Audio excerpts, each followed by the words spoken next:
We influenced the economy. Oh, yeah. Consumer spending. We definitely did that. We were warning 100%. everybody about ketchup. We were like, guys, go get ketchup now. Forget the toilet paper. You must have ketchup for your hot dogs this summer. Welcome to Millennial, the home of pretend adulting and real talk. I'm Andrew. I'm Laura. And I'm Pamela. Pam, you let your music freak flag fly over the weekend, right? I did. I went to Record Store Day. I try to make it out every year, depending on what the offerings are. And I highly recommend that anybody that's interested in vinyl check it out at least once. It's definitely like a community thing, really, because everybody's there to pick up some kind of music. So chances are you're going to be in line with people that are fans of similar artists. And if you're not, then like you get to talk about the people that you're into and stuff. So Did you make friends? It was really fun. Yeah, I mean, I feel like I make friends with the people in line every year because they will save your spot when you have to go to the bathroom or when you want to run to your car to put like a blanket away. Wait. How long were you camping out for Record Store Day? So I went to a smaller record store this year. And so I only was in line for 2 hours, but they open at 7. So I was in line from 5 to 7. And by the time I got there, the line was already like formed. Wow. And that's why you had the blanket. It must have been a little nippy in the morning. Yeah, very cold. Yeah. The first year that I went like early, people are so nice. Like I swear, I think it's just because like everybody's like there for the same thing. I didn't bring anything to sit on, and somebody was like, "Oh, you can come sit on our blanket." And I was like, cute. "Oh, that's so nice." So yeah, but so I went to a smaller store because the last year I went also around 5, and the store was going to open. That I picked at 8, and it was one of the larger ones in the area. And there was already like 40 people ahead of me in line. And some of them had been there since like 3:00 in the morning. So yeah, it's a whole thing, but it's really fun. And the shop that I went to was super cute. The person that I was standing next to had come out from the East Bay because he lived in a college town. He's like, I didn't want to fight with the college kids to get my Taylor Swift record. I was like, probably smart. I feel you. Yeah. I'm trying to think of the last time I waited a couple of hours at minimum in line for something. The first thing that's coming to mind is when Dunkin' Donuts finally opened in LA. I waited like 2-3 hours to experience it on opening day. Laura, have you waited in line for something? Like purposely waited in a long line? Jesus, not anytime recently, no. Isn't that a sad state of affairs? No one waits in line for things anymore. Yeah, right? Only people no like Pam would. No one's excited about things anymore. Only me. No, I mean, I used to wait like overnight for the new iPhone before you could order them and get them release day at your home, delivered to your home. That was probably the last time I would reliably camp out for something. And of course, I camped out overnight to attend the Twilight panel at San Diego Comic-Con. That was an experience. Yeah. Oh, yeah. Yeah. So for anybody that hasn't been to Record Store Day, and like if you want to go next year and any future years, they will put out the list very far in advance of all of the titles. And if you don't get something you want, but it's labeled as RSD first, then that means that the artist will more than likely do another pressing or is planning to do another pressing. So it's not necessarily like you don't get it on this day, you don't get it at all.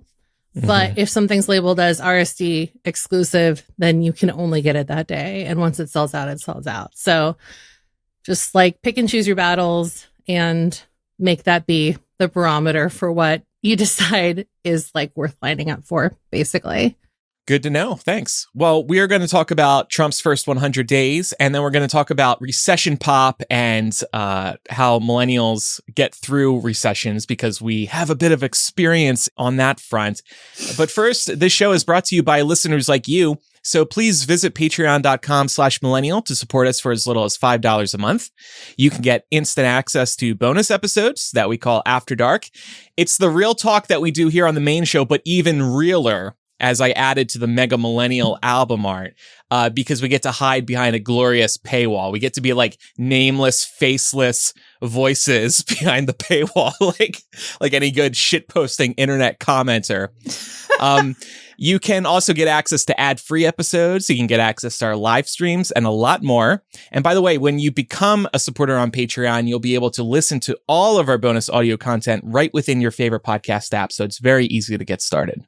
And this week in After Dark, we're going to be continuing on our conversation about the last time millennials went through a recession, and also kind of inspired by the idea of recession pop. We're going to be talking about club culture in the early 2010s, because I guess clubbing has kind of died out as a trend amongst young people. And That's some so of us sad. have some fun stories to share about when we visited the club as much younger individuals. Yeah. So Getting hooked by a girl in the club was very exciting for me when I went over to Europe. Well, other ways to support us are over at shop.millennialshow.com, which is where you can pick up official show gear.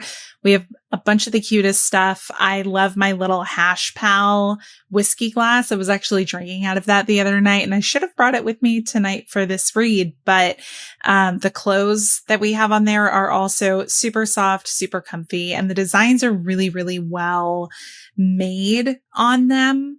So you can just tell that there's a lot of quality in the shirts that we have on there. So we'd really appreciate any of your help supporting us over there. You can also tell a fellow millennial about the show and make sure you're following us in your favorite podcast app. All right. Well, we're at day 85 of the second Trump term.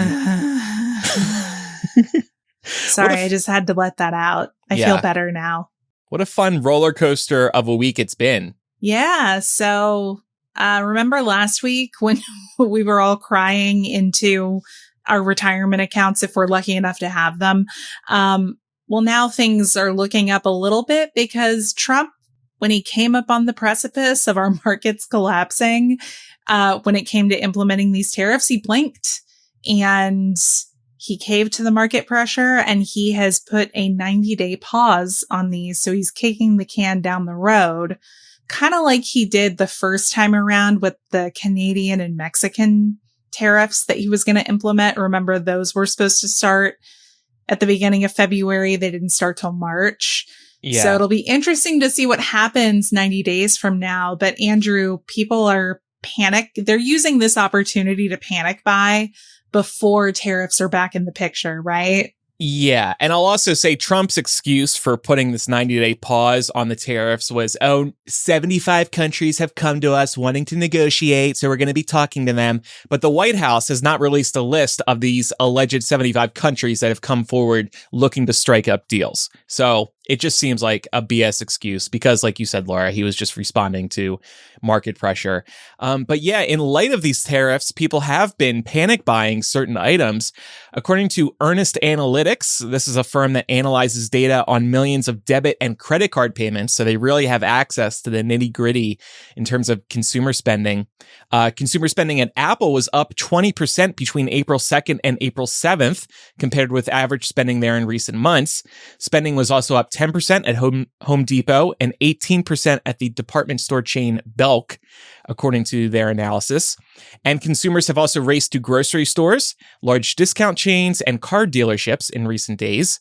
Purchases of shelf-stable goods surged in the 5 days following Trump's tariff announcement on April 2nd, with sales of canned and jarred vegetables up 23%, and sales of instant coffee up 20%, and ketchup sales up 16% compared with the same period the week before. So a lot of people doing some prep for their grilling this summer, I guess. It's interesting to see that data.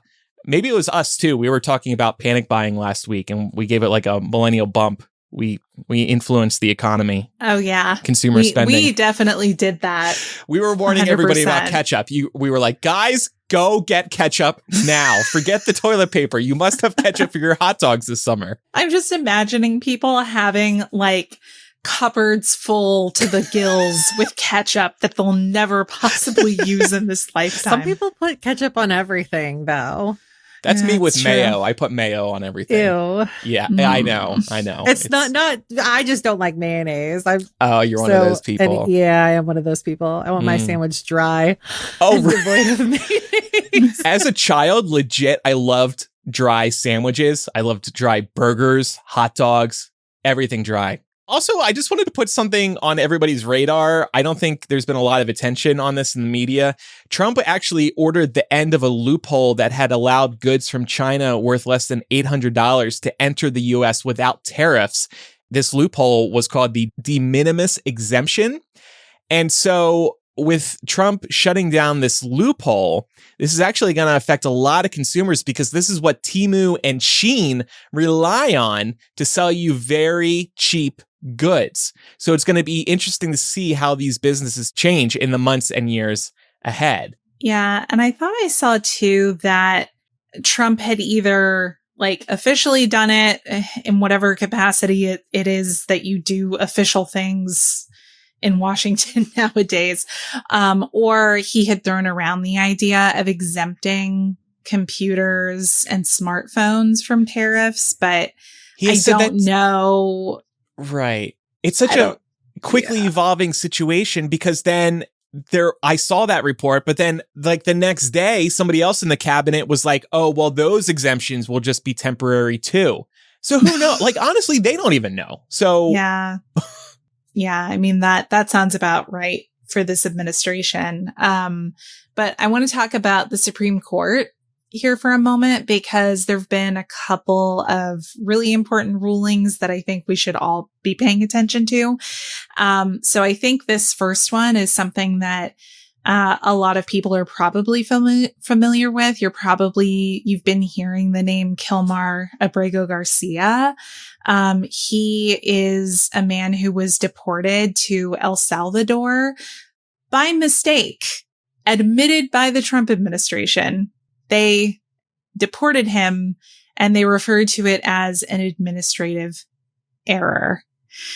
So the Supreme Court ruled that the Trump administration, the United States, has to facilitate the return of Kilmar, but the administration is ignoring the court effectively by choosing to be very literal in its interpretations of what the court wrote in its order. And we can talk about that in a second. But in the meantime, this man is stuck in this mega prison in El Salvador. It is literally called the Terrorism Confinement Center. And there are so many human rights violations, accusations levied against this place. It is very clear that the administration wants to be able to deport people here because they are not subject to the same kinds of legal protections as prisoners that they are subject to here in the United States. It's really, really disturbing, especially when you consider the fact that after the Supreme Court ruling, Trump had the president of El Salvador visiting yesterday, the day before we recorded this episode. And Trump was caught. I don't believe that he was caught on a hot mic talking about how our homegrown criminals should also be deported to this terrorist confinement center. So again, bare minimum, it's an attempt to create outrage and make noise and create distraction. At the worst, we're seeing the administration definitely continuing to prove that it wants to remove things like due process, and that even being a citizen doesn't protect you from that necessarily. Yeah, it's disgusting. It's another example, maybe the clearest example of how Trump in particular has no humility, something his boy Jesus had a lot of, by the way. And he can't admit when he's wrong. The administration has acknowledged they made a mistake, but they're not doing anything to fix it. And this is just an awful self-own by the Trump administration. Maybe one of the most disgusting stories we've seen out of them. I'm also wondering how the Supreme Court is going to respond to this, because It was a 9-0 decision from them to get Kilmar back. And I know they have to stay impartial, but when the Trump administration kicks more cases to them, how are they going to respond now, knowing Trump isn't even going to listen to them? This is going to leave a really bad taste in their mouth, not to mention the other courts. Yeah. I just don't know how they could have voted any other way, because everybody knows what this detention center is like out in El Salvador that Bukele has built to house some of the worst criminals that the country has seen. Mm-hmm. And if you look at any footage that comes out of this, I mean, like, nobody, no matter how awful their crimes are, deserves to live in some of these conditions. They're like stacked like sardines in this place, with like the lights are always on. They barely go outside. Like, I don't think they go outside at all. They come out of their cells for like 15, 20 minutes a day to exercise, and that's it. And it's horrifying that you could have somebody who's innocent, specifically an American citizen, stuck there with no way out. And the fact that neither of these leaders is making moves to try and rectify this, like, that should also be terrifying to people. Definitely. And the fact that there's open conversation about potentially sending U.S. citizens here if, you know, we've done something egregious enough, you know, according to the administration, to land ourselves there. Yeah, it's just, it's really, really sickening. Yeah, especially because like egregious is not even like defined. And you're talking about sending people that have done some, whatever egregious is, to be housed with people that have murdered 10s, 20, 30 people. You know what I mean? It's like, it's insane. Well, and by the way, we'll get to this with the next story about SCOTUS, but, you know, up until like now, basically, the administration has been sending thousands of people to this prison in El Salvador without due process. I mean, literally issuing deportation orders and saying, see ya, bye. Also violating a number of court orders along the way. That's why it feels like we're kind of in unprecedented territory. I hate to say that word because I feel like the last decade has been unprecedented. But like, what do we do if our executive branch is just flagrantly ignoring court orders? Yeah. I mean, he showed in his first term he had no problem ignoring subpoenas. And I guess we're just ramping it up this time. I'm very worried that there's a reason that they're not wanting to make it easy to bring him back. And, you know, it's either because they don't want him to come back and talk about what he's witnessed and what he went through there, or he's not able to come back and they're trying to cover it up. Like he's already dead. Yeah. That's what I'm worried about. And I think just like several episodes ago, we talked about how the Trump administration would not be the first authoritarian group of people to start massively violating and hurting people and violating their rights by starting with deportations. There are a lot of other famous examples of that happening in history. So we just really have to pay attention to these. Interestingly, there was another case. Trump argued for continuing to deport Venezuelans that the administration just says are gang members. Like, they haven't proven that they're gang members. The administration just says they are. They have not gotten due process, like I said, and they've been sending them to El Salvador. So this, of course, got challenged, raised up to the Supreme Court, and Trump was basically trying to argue that they could do these deportations under the Alien Enemies Act of 1798. And they were doing that to try and get around a temporary halt on deportations that had been set by a district judge. The Supreme Court came back and was like, you can do that, but these people still have rights to due process, even under the Alien Enemies Act of 1798, which has only been used a couple of times in our country's history. Even with that, they still have rights to due process. So they were like, you can keep doing what you're doing, but you gotta give them notice of removal, and you also have to allow them to challenge the deportation order. So ultimately, I think it's a win for the administration. Supreme Court didn't tell them exactly what they wanted to hear, but ultimately they're getting what they want. But the thing I thought was interesting is this was actually a 5-4 split. So I wanted to ask y'all, if you had to pick, which Supreme Court justice do you think flipped to vote with the other side? Roberts. I don't know. It was actually Amy Coney Barrett. Oh, really? She grew a heart. Well, she hates Trump now. So that's why that happened. Does she? I don't know. People keep talking about a stare she gave him. I don't know. I don't trust her. I mean, she was part of the whole giving him immunity bullshit, which is a big part of the reason we're dealing with everything we're dealing with right now. Mm-hmm. So we have about 2 more weeks of first 100 days. And Laura, I want to pitch an idea after this is done. Maybe you can do like a new segment called like 100 Days of Bunnies. And you just report on cute bunnies around the world and what they're up to as a palate cleanser to the Trump first 100 days.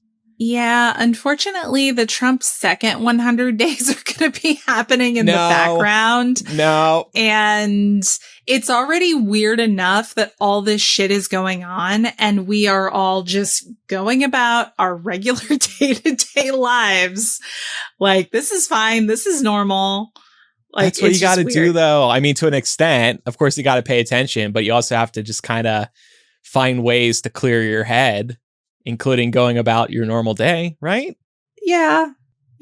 I struggle with that, but we can document my struggle here on the show. I'll do it for the show. It's fine. During 100 Days of Bunnies, you can just sneak in little Trump updates in a single sentence, like Trump killed Amy Coney Barrett. And this bunny ate a sweet little carrot out in South Florida. Look how cute this bunny is.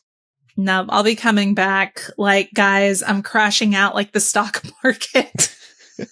All right. Well, we are going to lighten things up today. We're going to take a quick break, and then we're going to talk about what millennials know about surviving a recession and recession pop.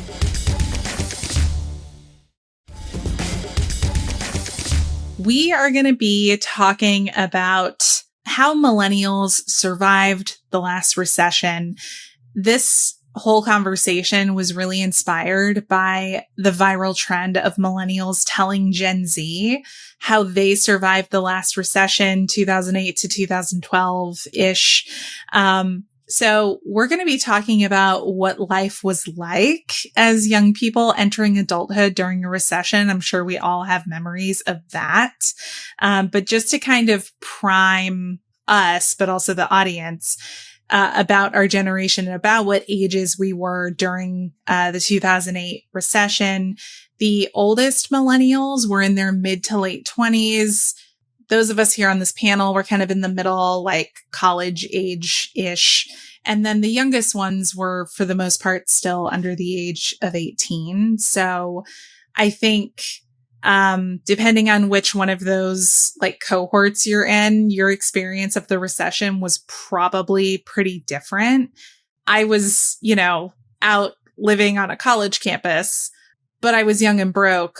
But most people that age are young and broke. So, it didn't really stand out as much to me as probably it did to people who were like 10 years older than me and established in their careers. A lot of it was just based on like, okay, yeah, like we're going to graduate from high school, we're going to go to college, but will there even be any jobs for us? Yeah. Like, and there weren't. And there weren't. Yeah. So I think that a lot of like the internalized fear was really rooted in that for the majority of us. But you're right. Like, Laura, we were broke anyway. You're under 18, you're still in high school during this time. You're broke because you're in high school.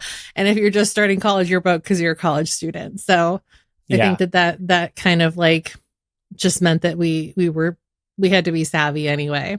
Some of us. It sort of numbed the reality because if we didn't have money to begin with, there was nothing for us to have lost. Yeah. I know for me, I didn't get serious about investing until like 2017. Like I was kind of late to the game in hindsight. I just wasn't thinking about it much. And, at the time for me around 2008, I was kind of living in this fantasy world of having just moved to California. And splitting an apartment with 3 other people, which kept my cost of living down, and then going to community college, which further lowered my cost of living. So I kind of had a nice safety net around me. And again, not to mention, I wasn't really paying attention to the markets much. At this age, like this is when you kind of start as a college kid to notice like the socioeconomic differences. Because I feel like everybody had like at least one rich friend in college that they hung around for a little bit. And they would always be like the one dropping the card or like getting other people and stuff like that. And it was just always like, wow, like what must it be like to just spend freely? What's it like to have 2 parents as dentists? And the one parent had the fattest wallet I've ever seen in my life, loaded with credit cards. Yeah, no, I definitely used to pay cash all the time. They always had like hundreds of dollars in cash. Oh my gosh. It's insane.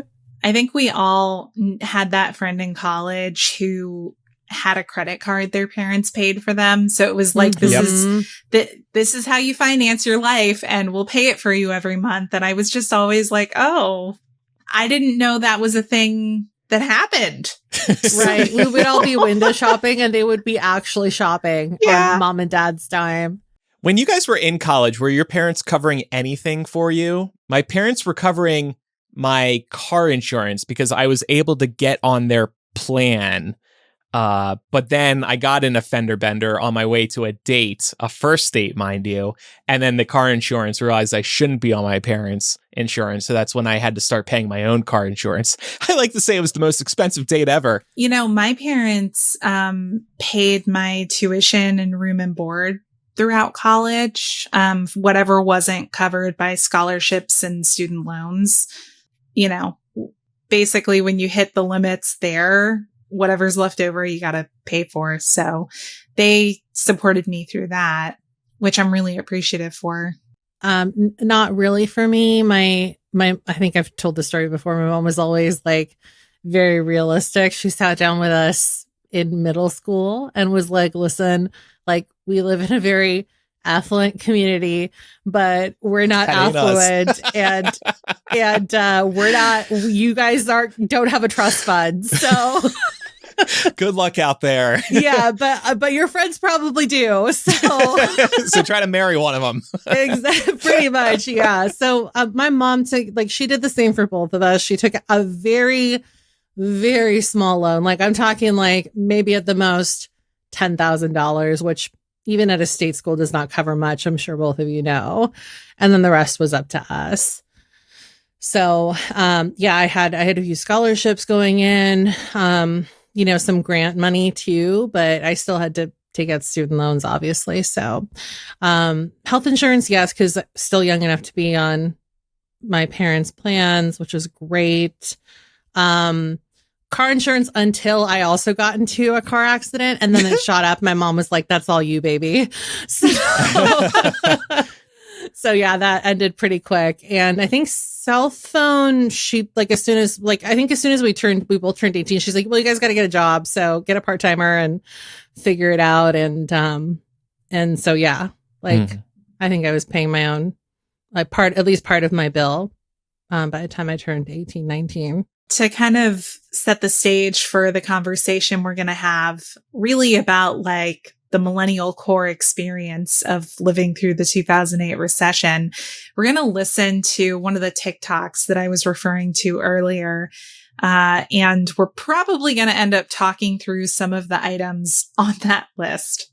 If you want to know how millennials survived the last recession, just listen to our music. Just turn on the 2000s throwback and just listen, study, you will learn. Number one, go back to the club. I know club culture is dead, but y'all gonna have to revive it or something. Every single bop tells you to get to the dance floor. It tells you to get to the club. How's the whole club gonna be looking at you in your apple bottom jeans and boots with the fur if you're not in the club? how's the DJ going to turn it louder and you take somebody by the waist and if you're not in the club? Listen, I guess you could be at a house party, and honestly, those also work. So maybe invest in that. And second, you have to kill cringe culture. You just got to stop caring what people think of you. Actually, it's imperative because, again, in the music, Icona Pop said, "I don't care," 37 times in the song, and we lost our damn mind. If you're a party rocker in the house tonight, you're wearing those glasses you can't see out of because they're literally just shades over your eyes, you got to not care. You know what you need to do?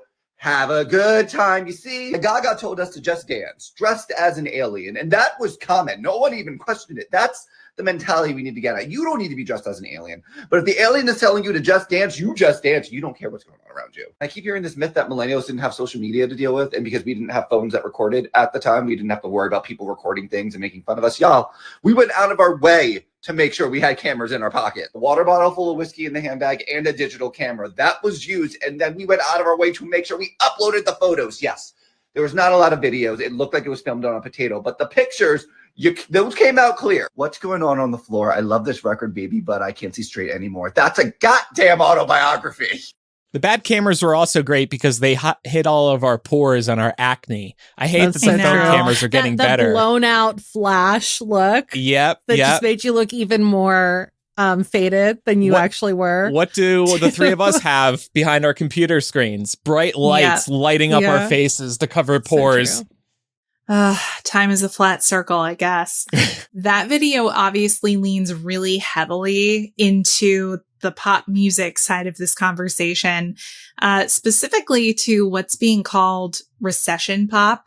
Recession pop specifically refers to music that was released from about 2007 through around 2012. So that covers the majority of the recession, hence the term recession pop. There are a bunch of common characteristics that define what a recession pop track would be. And we saw this TikToker poke fun at a lot of it. So some common characteristics include a high BPM, meaning that the song is fast tempo. It's something that's easy to listen to. Often it features repetitive, catchy lyrics, hence the "I don't care, I love it" Icona Pop classic. There's also a huge buildup often as the song reaches crescendo. So obviously, like, all of this kind of is the perfect formula for a club banger. And some common themes that are explored in recession pop hits include apocalyptic, end of the world euphemism. So you can see something like Britney's "Till the World Ends," which came out in 2011, as a good example of that. Also, feel good optimism. So you got something like the Black Eyed Peas' "I Got a Feeling," Miley Cyrus's "Party in the USA," Jay-Z's "Empire State of Mind." All of these came out in 2009. And then the last common theme is really just like keep dancing or partying because it's a good distraction and nobody really wants to think about the reality of the world. So some good examples of that are Rihanna's "Please Don't Stop the Music," came out in 2007. Lady Gaga's "Just Dance," which also featured in that TikTok, that dropped in 2008. And I would say anything by Kesha from 2010 to 2012. She put out 2 albums during this time. So yeah, she was like kind of like the poster child for all those sleazy club moments and memories that a lot of millennials have. I love this theory and analysis, but I do take one issue with the idea that all the music was telling us to keep dancing and keep partying, because Cascada's "Evacuate the Dance Floor" told us to leave the dance floor.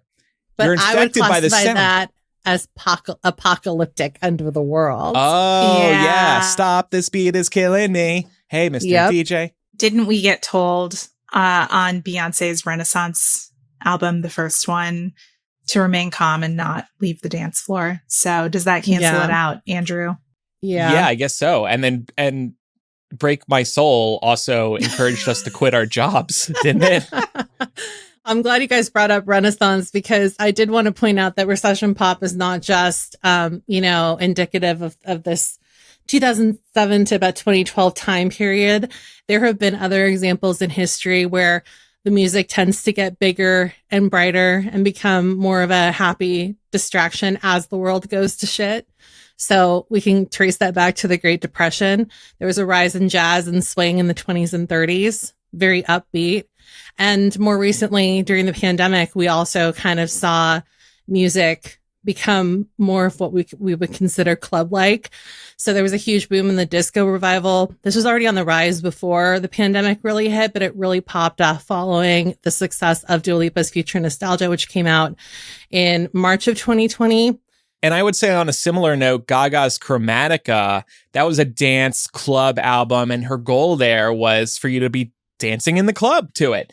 But she released that album May 2020, which obviously was peak pandemic when none of us were going to the club. So it really didn't hit the way that she intended. Yeah. And then coming out of the pandemic, we saw a rise in ballroom culture revival in music and also a dance hall revival. So that's where Beyonce's Break My Soul comes in. That dropped in 2022.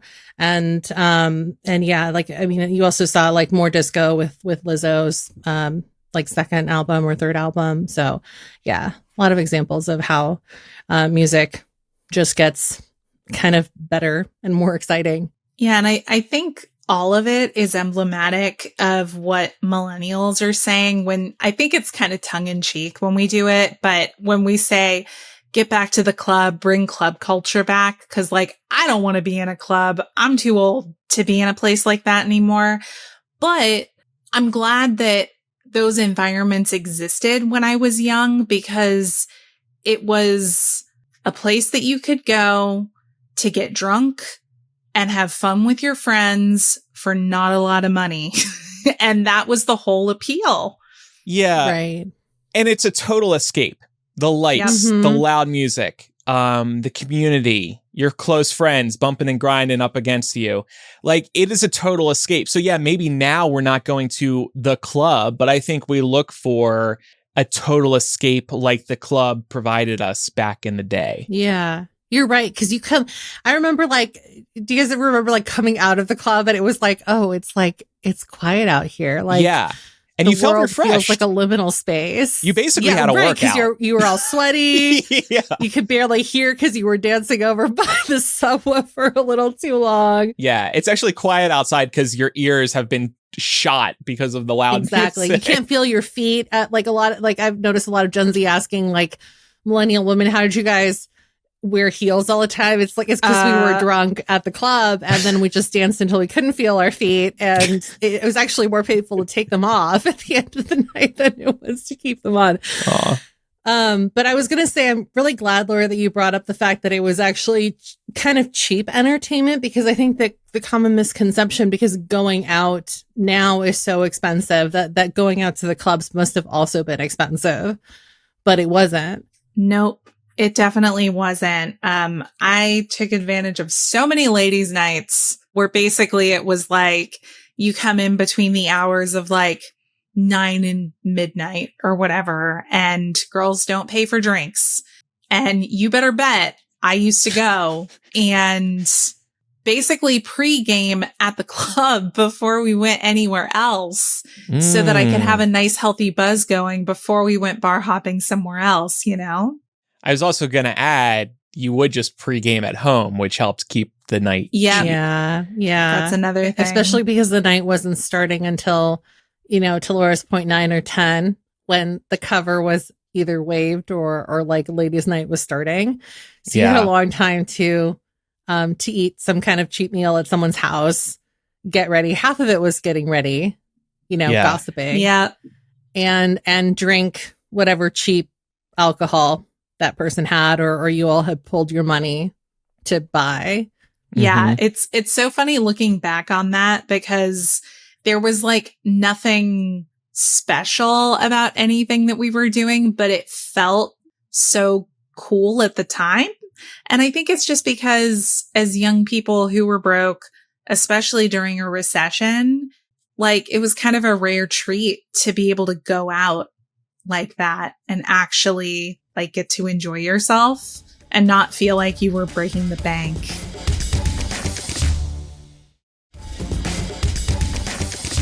We're going to be talking about some other advice that I've noticed millennials giving to Gen Z via this trend on TikTok.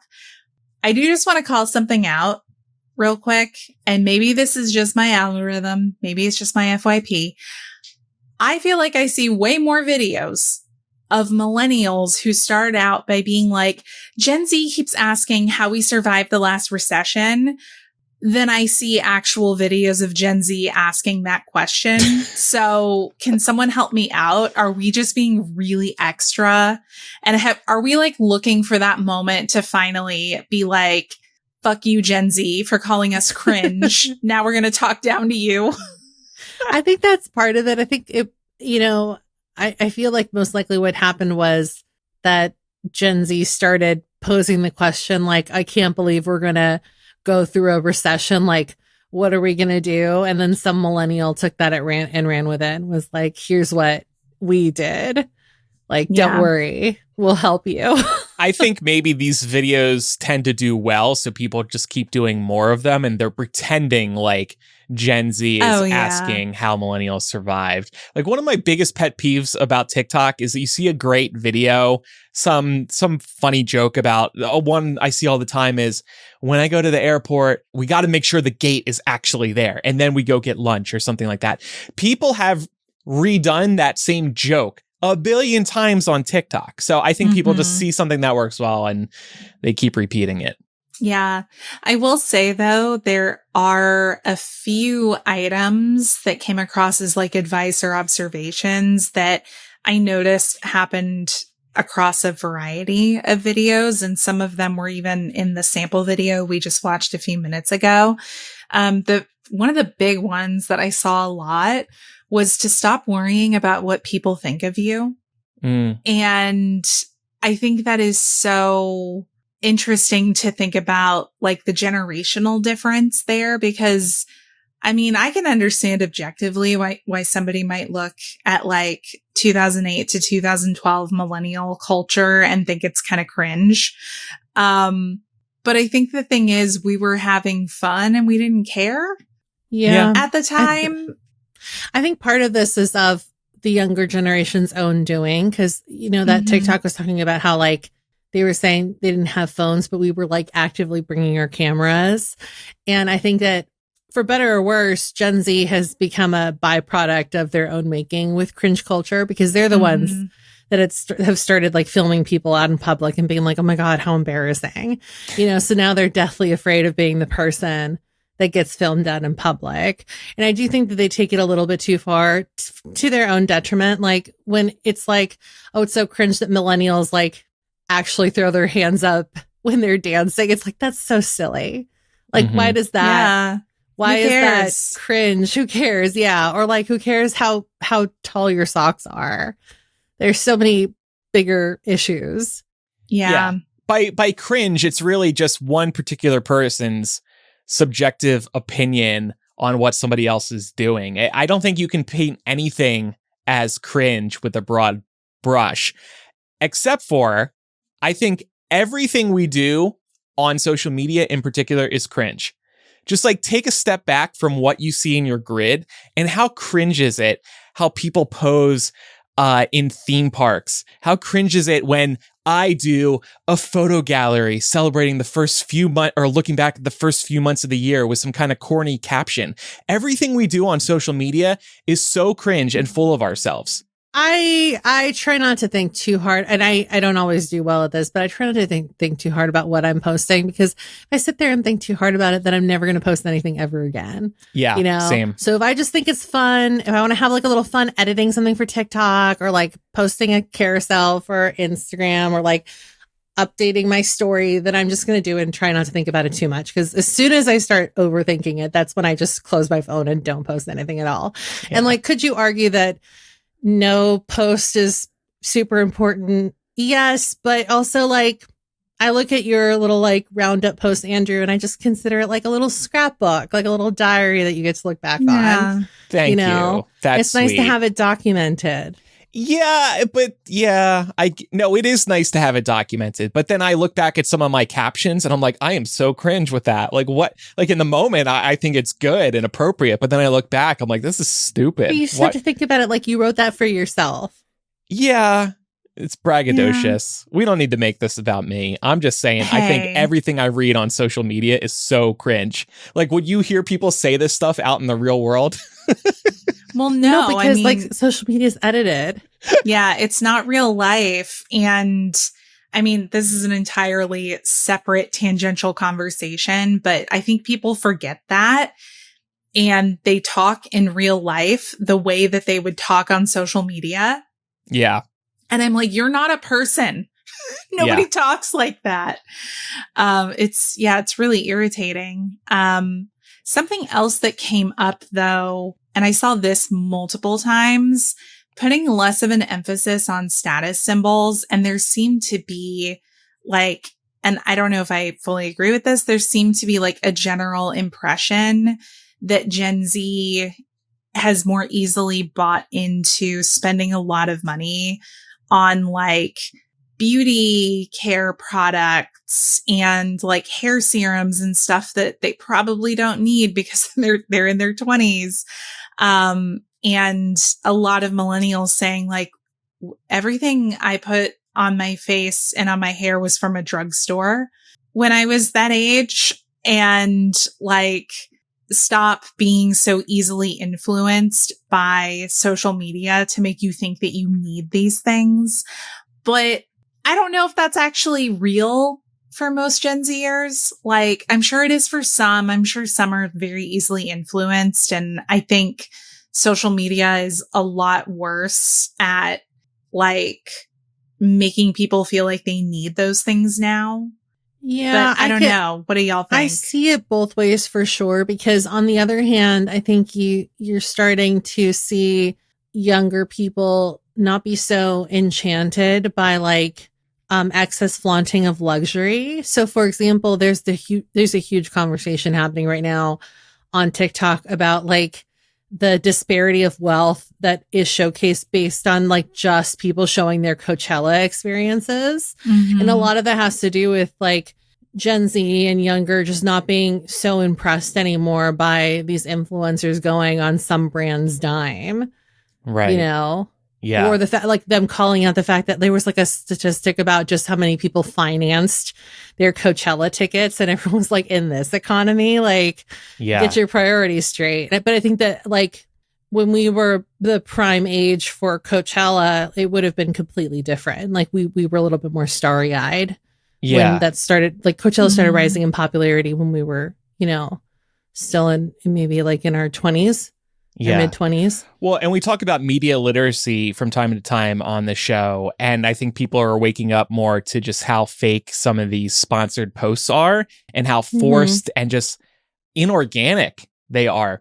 Yeah, I think so too. And to be honest, I think probably a lot of Gen Zers are here with us. I will say some of the things I was seeing again in these TikToks kind of felt like this was people clapping back at Gen Z for how much they've ribbed us for the last few years, but like, who cares?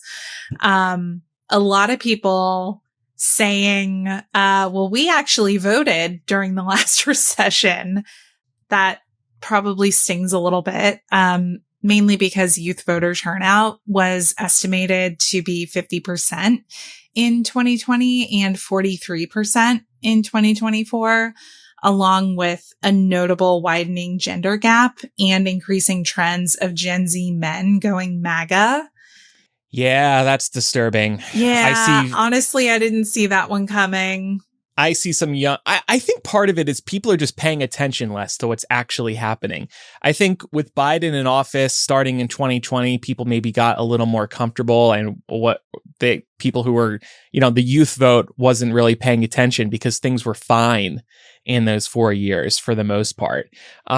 Now with Trump back in office, and now these people are eligible to vote for the first time or the second time, they might be paying more attention to issues that impact them. And we're talking about inflation, which of course started under Biden, but we see how he's handling tariffs. And I'm just thinking of youth voters, people in my family in particular, and I know their parents are Trump voters. And I'm like, are you guys paying attention to what's actually happening? Because I think you wouldn't agree with Trump being in the White House if you did. A lot of people also talked about going back to school, which like, you know, just be careful when you make that decision. I think a lot of people in the Great Recession ended up going from college to grad school because there were no jobs and they were just like, well, what am I going to do? So they did that and then they graduated and there were still no jobs. So just like, be sure that if you want to go back to school, you actually need to go back to school for what it is you're wanting to do. A lot of comments about stop asking us. We were drunk the entire time. And I feel like that's a very like middle bucket millennial experience, like people who were in that like teens and early 20s age, like we were.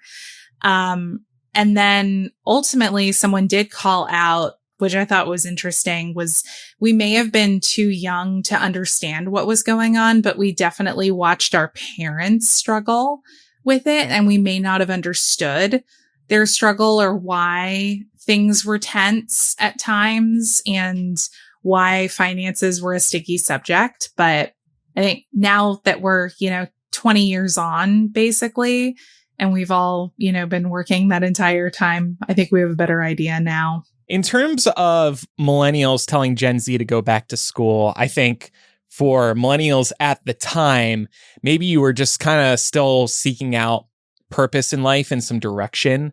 So school not only gives you the opportunity to sort of kick the can down the road, but it does also open up new experiences for you that you might not have had otherwise. And maybe that kickstarts or inspires what your future career ended up being.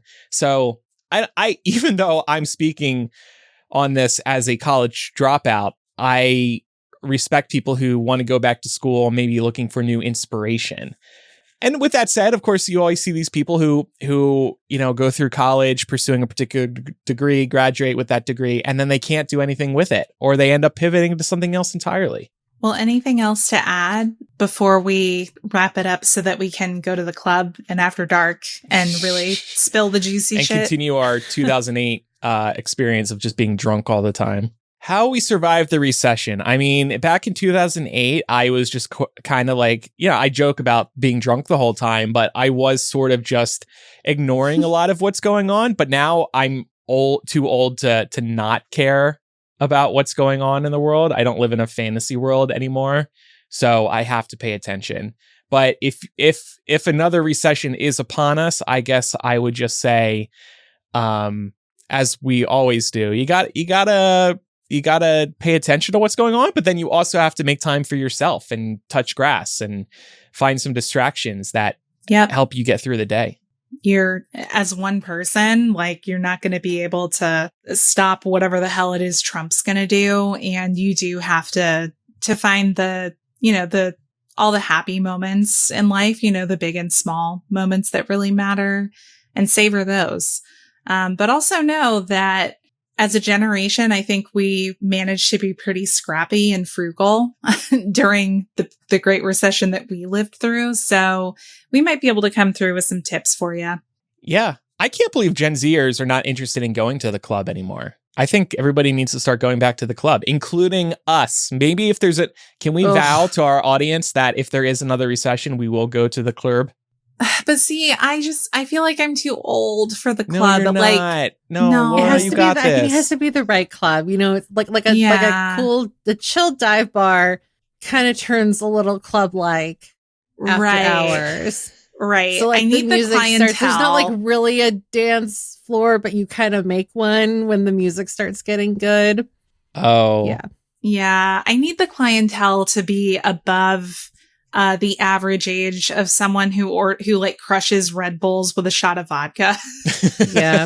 Again, I bring up these, I don't know if you all remember like the recession specials at the bars, and it was always like a PBR and a shot of cheap whiskey. Yeah. For like under $5. It got at the least job they done. recognized they needed to get people in the door. Mm-hmm. Well, yeah, I'm looking forward to sharing our club stories in After Dark this week. Listeners, if you have any feedback about today's discussion, you can email millennialshow@gmail.com. You can also use the contact form on millennialshow.com.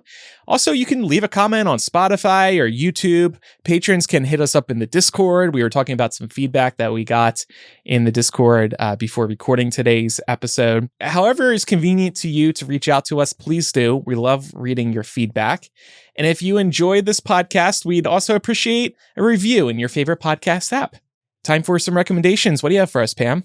I wanted to recommend getting a 3-in-1 moisture, sunlight, pH level sensor for your houseplants if you do have houseplants. I was kind of worried about overwatering my houseplants and one in particular about getting enough sun. And somebody I know who is much more knowledgeable on keeping plants alive than I am recommended getting one of these. They're like maybe $10 at most. They don't even need batteries. I don't really even know how they work. Really? I just know it does. Yeah. Huh. And you just like stick it in the soil by the root and it tells you if the plant is over or underwatered, if like, you know, how much moisture is in the soil and if the pH level is good and if it's getting enough sun. So then you can just like move your plants around or know if you need to water it or not. It's a little bit more reliable than just like sticking your finger in there and hoping for the best. And then your finger gets dirty and you got to wash it off. Wash it off. Yeah, I hate it.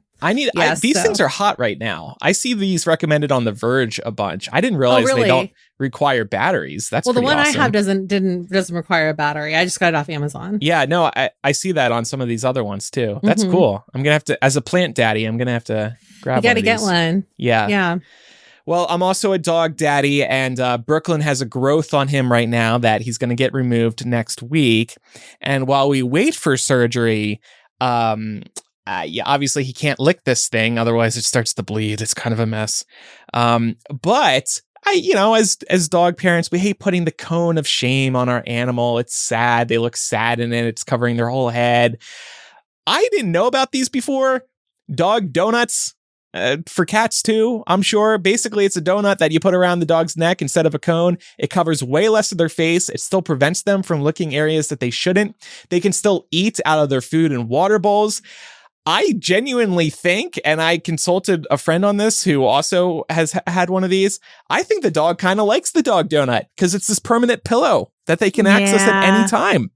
So I'm never using a cone again. These things are awesome. And I had never heard of it until like 2-3 weeks ago. So get your dog a dog donut instead of a dog cone. It's a great rec. And then because we are getting into warmer season, want to just I feel like Pam and I give like semi-annual reminders to please wear sunscreen. Yes. But I wanted to recommend Supergoop's Glotion. If you're someone who likes to just have kind of like a glowy aesthetic under your makeup, it's really, really nice, but it's not super shimmery to the point where it's like Edward Cullen status. Like it's just like a nice understated glow. Say it so yeah. out loud. But Laura's right, because there was one year I bought this copper tone suntan lotion and it said it was the glow formula. I just thought, okay, that's fine. It'll have like a tint or a shimmer. And I put it all over my body and it was like legit glitter in this lotion. And then I looked like Edward Cullen at the beach, which was awful. Oh. And I like the Glotion too because it has a few different shades. So you're not gonna have to worry about like trying to make one shade fit all. Like they've got, I think 4 or 5. I'm pale as fuck, so I had to get the palest one. It still looks good. All right. Well, thanks everybody for listening to this week's episode. After Dark starts in a moment for patrons and Apple Podcast subscribers. I'm Andrew. I'm Laura. And I'm Pamela. To the club. Bye, everyone. Woo.